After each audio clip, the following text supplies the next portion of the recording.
নমস্কার। আপনারা দেখছেন দ্য ইন্ডিপেন্ডেন্ট বেঙ্গল। আমি শিবম।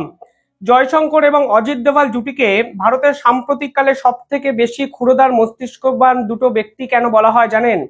কারণ তারা আন্তর্জাতিক স্তরে এমন কিছু হঠাৎ হঠাৎ করে আউট অফ দ্য বক্স নতুন কিছু আবিষ্কার করেন বা নতুন কোনো চাল দেন, যাতে কিন্তু বিপক্ষ সরকার কিন্তু কার্যত কুপোকাত হয়।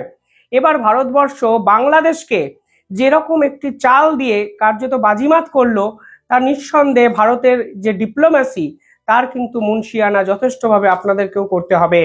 কালকে ভারতবর্ষ পরিষ্কারভাবে বলেছে, কিছুদিন আগে বাংলাদেশের যে ৭৫ জন নাবিককে ভারতবর্ষ আটক করেছিল, তাদেরকে ভারতবর্ষ মুক্তি দিতে পারে একটাই শর্তে, যদি বাংলাদেশ সরকার এক্ষেত্রে বন্দি বিনিময় চুক্তির ইমপ্লিমেন্ট করে।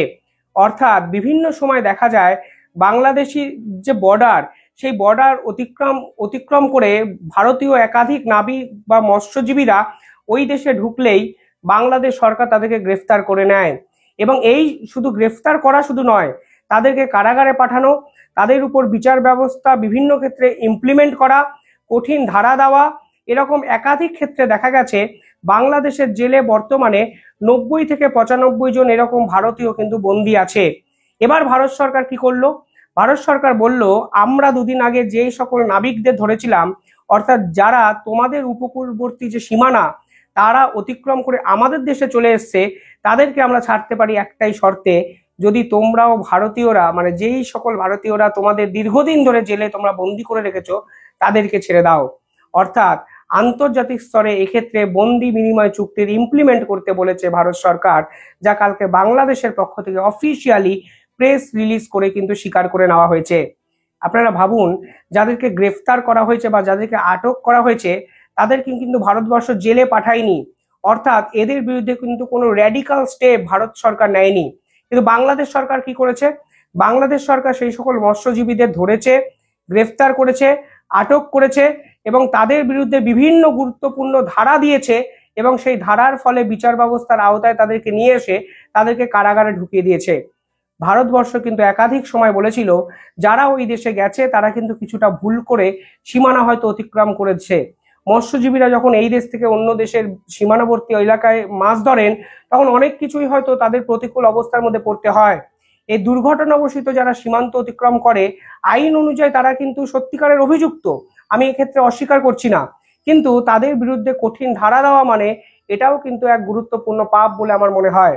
ভারত কিন্তু ঠিক এই জায়গাতে সেই মাস্টার স্ট্রোকটি দিয়েছে, যখন কিছুদিন আগে উড়িষ্যায় বাংলাদেশের দুটো ট্রলারকে কিন্তু আটক করা হয়েছে। এই ট্রলার নাকি মাছ ধরতে গিয়ে উড়িষ্যা উপকূল পেরিয়ে বাংলাদেশ বর্ডারে ঢুকে যায়। কিন্তু ভারতবর্ষ কিন্তু তাদের একটি ছবি প্রকাশ করে পরিষ্কারভাবে বলে, তাদেরকে ভারতবর্ষ গ্রেফতার কিংবা আটক করছে না, তাদেরকে ওখানেই আটকে রাখা হয়েছে, মানে তাদেরকে ওখানেই রাখা হয়েছে। এমনকি 15ই ডিসেম্বর যখন খাওয়ার মজুদ যেটা ছিল নাবিকদের, সেই খাবার যখন শেষ হয়ে যায়, ভারত সরকার কিন্তু সেই সকল নাবিকদের বা সেই সকল মৎস্যজীবীদেরও খাবারের কিন্তু বন্দোবস্ত করে দেয়। আর এরপরেই ভারত সরকার অফিসিয়ালি একটি চিঠি বাংলাদেশকে লেখে, যেখানে তারা পরিষ্কারভাবে বলে যে আপনারা, মানে ৯৫ জন ভারতীয়কে জেল থেকে ছেড়ে দিন, আমরাও আপনাদের ৮০ জনকে ছেড়ে দেব। আর এই পুরো বিষয়টা যে ভারতের পক্ষ থেকে আসতে পারে, তা কিন্তু কমপ্লিটলি আনএক্সপেক্টেড ছিল, অন্তত বাংলাদেশের বিভিন্ন রাজনৈতিক নেতা বা রাজনৈতিক দলের ক্ষেত্রে। ভারতবর্ষ যে এই সকল ইস্যুতে বন্দি বিনিময় শর্ত দিতে পারে, তা কিন্তু ভাবাই যায়নি। এক্ষেত্রে অনেক রাজনীতিবিদ একাধিক প্রশ্ন তুলেছেন, বলছে ভারতবর্ষ যদি এক্ষেত্রে বন্দি বিনিময় চুক্তি করে, তাহলে হাসিনার সময় বন্দি প্রত্যর্পণ চুক্তি কেন ভারতবর্ষ করতে চাইছেন না? এক্ষেত্রে লজিকটা খুব সহজ, যেটা ভারতের একাধিক কূটনীতিবিদরা বুঝতে পারেন, কিন্তু বাংলাদেশ সরকার বুঝতে পারেন না। বন্দি বিনিময় চুক্তি আর বন্দি প্রত্যর্পণ চুক্তির মধ্যে কিন্তু আকাশ পাতাল পার্থক্য আছে। বন্দি বিনিময় চুক্তি কি? বন্দি বিনিময় চুক্তি হলো যখন দুই দেশের কোনো অভিযুক্ত ব্যক্তিদের অন্য দেশ অ্যারেস্ট করে, গ্রেফতার করে, তখনই তো বন্দি বিনিময় চুক্তি হবে। অর্থাৎ একে অপরের দেশে গিয়ে যদি কোনো ভুল কর্ম করে, আইনত বিভিন্ন কাজকর্ম করে, তখনই তো অপর দেশ তাকে গ্রেফতার করতে পারে। সেক্ষেত্রে অফিসিয়ালি বন্দি কিন্তু এই সকল নাবিকরা যারা ভারত সীমান্তে এসে ভুল করেছে। কিন্তু শেখ হাসিনা তো ভারতে এসে ভুল করেননি, শেখ হাসিনা তো ভারতের বন্দি নয়। তাহলে এক্ষেত্রে বন্দি প্রত্যর্পণ চুক্তি কিভাবে হবে? শেখ হাসিনা তো ভারতের অতিথি। শেখ হাসিনাকে ভারত কার্যত 5 স্টার সিকিউরিটি একটা বিলাসবহুল একটা জায়গায় তো রেখেছে, এবং শেখ হাসিনার বিরুদ্ধে কোনো ভারতের অভিযোগ নেই। শেখ হাসিনা যখন ইচ্ছা কথা বলতে পারেন, শেখ হাসিনা যখন ইচ্ছা নিজের মত প্রকাশ শুধু করতে পেরেছেন তাই নয়, ইউনূস সরকারকে কার্যত উলঙ্গ করে দিয়েছেন। ফলে সেক্ষেত্রে শেখ হাসিনার সঙ্গে এই বন্দি বিনিময় চুক্তি কোনোভাবেই যায় না। বাংলাদেশের একাধিক মিডিয়া বলছে ভারত যদি এক্ষেত্রে নাবিকদের জন্য বন্দি বিনিময় চুক্তি করে, তাহলে শেখ হাসিনাকে কেন বন্দি প্রত্যর্পণ চুক্তির আওতায় নিয়ে আসছে না? কারণ ভারতবর্ষ মনেই করে না শেখ হাসিনা অভিযুক্ত। ভারতবর্ষ মনেই করে না শেখ হাসিনা বাংলাদেশে এমন কোনো কাজ করেছে যাতে বাংলাদেশ দেশের ক্ষতি হয়েছে, দেশদ্রোহিতা করেছে, কিংবা আলটিমেটলি এই যুদ্ধের একটা জায়গায় নিজের দেশকে নিয়ে গেছে। অর্থাৎ ভারতে তো বিশ্বাসই করে না শেখ হাসিনা সম্পর্কে সমস্ত অভিযোগ সত্য। শেখ হাসিনার নামে 500টা মামলা হতে পারে, কিন্তু দিনের শেষে 500টা মামলা যে ভুয়ো মিথ্যা অভিযোগে সাজানো, সেই বিশ্বাস থেকে ভারতবর্ষ কিন্তু শেখ হাসিনাকে দিনের পর দিন ভারতের স্থান শুধু দিয়েছে তাই নয়, তার চলাফেরায় গতিবিধিতে কোথাও কোনো কিন্তু বাধা নিষেধ আরোপ করেনি। ফলে এক্ষেত্রে বন্দি বিনিময় চুক্তি এবং বন্দি প্রত্যর্পণ চুক্তি এক যে কোনোভাবেই নয়, তা বাংলাদেশের মিডিয়া কিন্তু বোঝে না। আর তার জন্যই বারংবার প্রচার করছে শেখ হাসিনাকেও বন্দি প্রত্যর্পণ চুক্তির আওতায় নিয়ে আসা হোক। আর এখানেই প্রশ্ন হলো, বাংলাদেশ সরকার এখন করবেটা কি? নিজের দেশের 80 জন মৎস্যজীবী বা নাবিকদের কি ছাড়াবে, নাকি ইগো স্যাটিসফাই করার জন্য, নিজেরাই যে সর্বশেরবা এটা প্রমাণ করার জন্য 95 জন ভারতীয়কে কারাগারে বন্দি রেখে ভারতকে পাল্টা দেওয়ার চেষ্টা করবে? আমার মনে হয় বাংলাদেশ সরকার কত বড় ডিপ্লোম্যাসিতে বিশ্বাস করে, এই রকম করা চ্যালেঞ্জের মুখে কিন্তু ভারতবর্ষ এবার সরাসরি বাংলাদেশকে ফেলে দিল, যা নিঃসন্দেহে ভারতের যে কূটনীতিবিদ, স্পেশালি অজিত দোভাল, বিদেশমন্ত্রী জয়শঙ্কর, এদেরও কিন্তু অত্যন্ত গুরুত্বপূর্ণ একটা সিদ্ধান্ত, যা কিন্তু ভারতের জিওপলিটিক্যাল ডিপ্লোম্যাসিকে আন্তর্জাতিক স্তরে আরো একবার এস্টাবলিশ করতে পারে। পাশাপাশি আদানি এবার কিন্তু ইউনেসের বিপক্ষে একাধিক স্টেটমেন্ট দিতে শুরু করলেন। স্টেটমেন্ট এভাবে উনি মুখে বলে দেননি, কিন্তু এবার উনি যে পদক্ষেপটি নিলেন, শেষ কিছুদিন ধরে আদানিকে নিয়ে ইউনেস সরকার যেরকম ভাবে বিভিন্ন ইস্যু নিয়ে বাজার গরম করেছে, তার পাল্টা হিসাবে কিন্তু আদানি এবার নিজেদের অবস্থানটা সুস্পষ্ট করলেন। কিছুদিন আগে ইউনেসের পক্ষ থেকে কিছু দাবি তোলা হয়েছিল।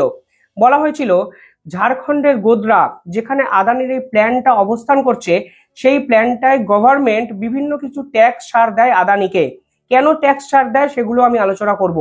কিন্তু ইউনেস সরকারের দাবি হলো, যেহেতু ভারত সরকার আদানিকে ট্যাক্সের বিভিন্ন কিছু ছাড় দেয়, সেই ছাড় অনুযায়ী বাংলাদেশকেও ছাড় দিতে হবে আদানির।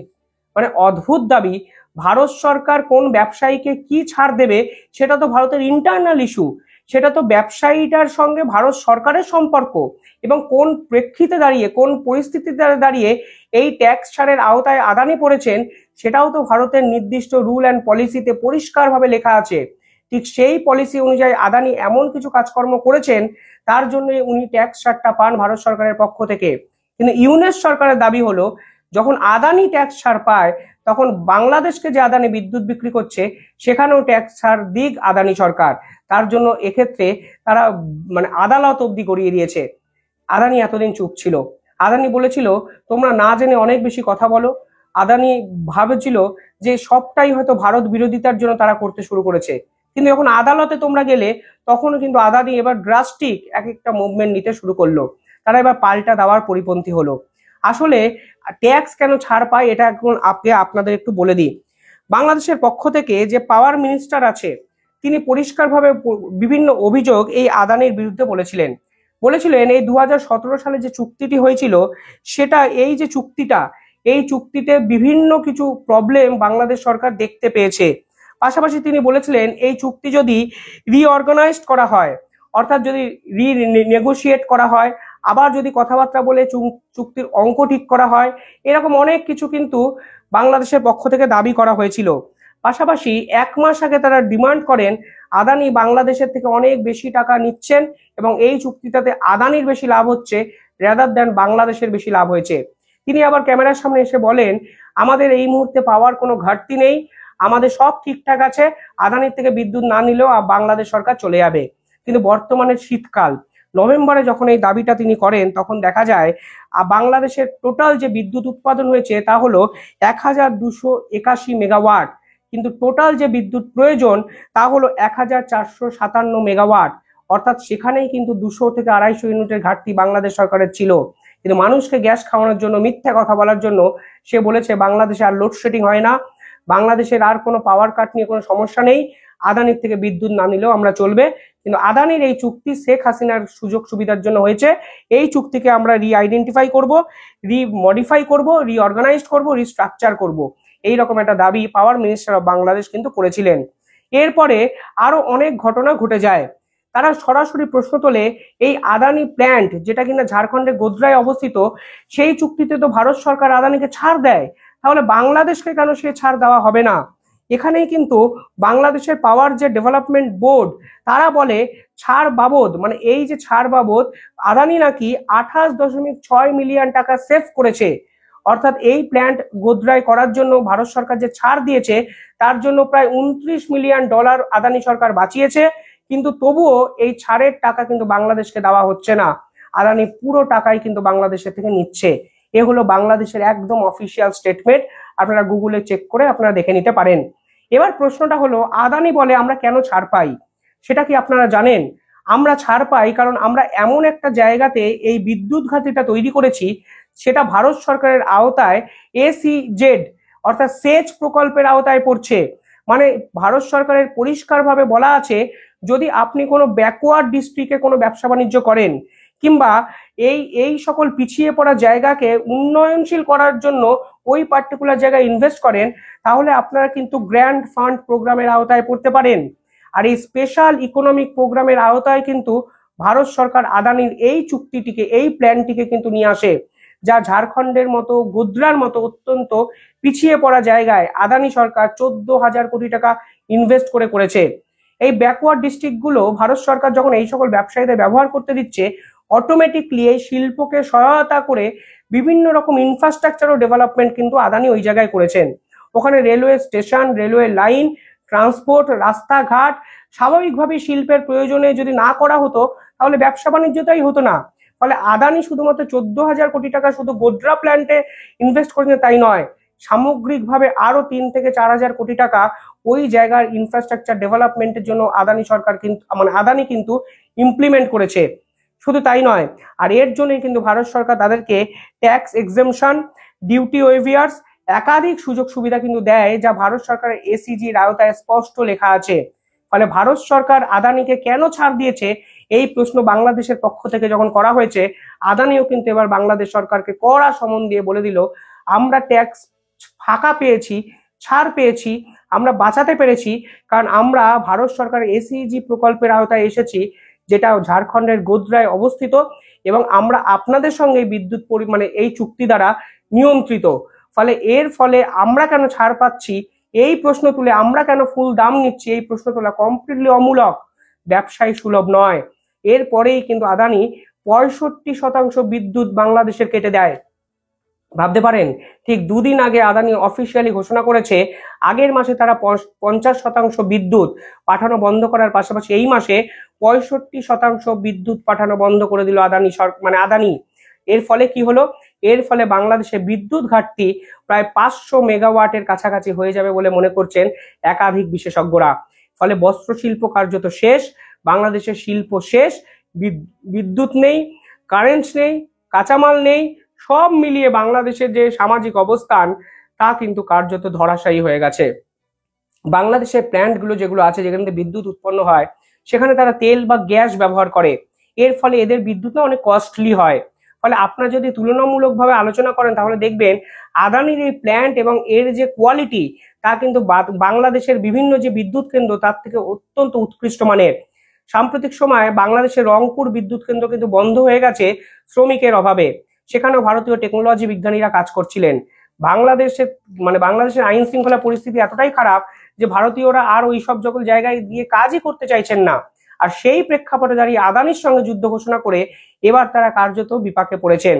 শীতকালটা হয়তো কাটিয়ে দেবেন, কিন্তু ফেব্রুয়ারি আর মার্চ থেকে বাংলাদেশের বিদ্যুৎ ঘাটতি যে চরম জায়গায় পৌঁছাবে, তাতে কিন্তু মোহাম্মদ ইউনূসের কাছে করার মতো আর কিছু থাকবে না। কারণ ইনফ্রাস্ট্রাকচার ডেভেলপমেন্টে বাংলাদেশ সরকার কিন্তু কিছুই করছে না, শুধুমাত্র ভারত বিরোধিতাকে আঁকড়ে ধরে, আদানি বিরোধিতাকে আঁকড়ে ধরে, শেখ হাসিনাকে আঁকড়ে ধরে তারা সরকারের গদি বাঁচানোর চেষ্টা করছে। এবার যে পাল্টা আদানিটা দিলেন, এ থেকে ইউনূস সরকার কিভাবে বাঁচবেন, সত্যি একটা বড় প্রশ্ন। বলতেই পারেন লোডশেডিং হচ্ছে সাধারণ মানুষের সমস্যা, আমরা বাবা শেখ হাসিনাকে দেশে ফিরিয়ে আনি, নির্বাচন ঘোষণা করব 2026-এ, যা হবে দেখা যাবে। কোথায় পাঠাচ্ছেন বাংলাদেশকে? লোডশেডিং তো এতদিন হচ্ছিলই, এবার তো লোডশেডিং এর অন্ধকারে ডুবিয়ে দিলেন বাংলাদেশের সাধারণ জনগণকে। তবুও জেগে ঘুমাচ্ছে কিছু বাংলাদেশিরা। কি ভাবছেন আপনারা? কমেন্টে জানাবেন আপনাদের মতবাদ। ধন্যবাদ।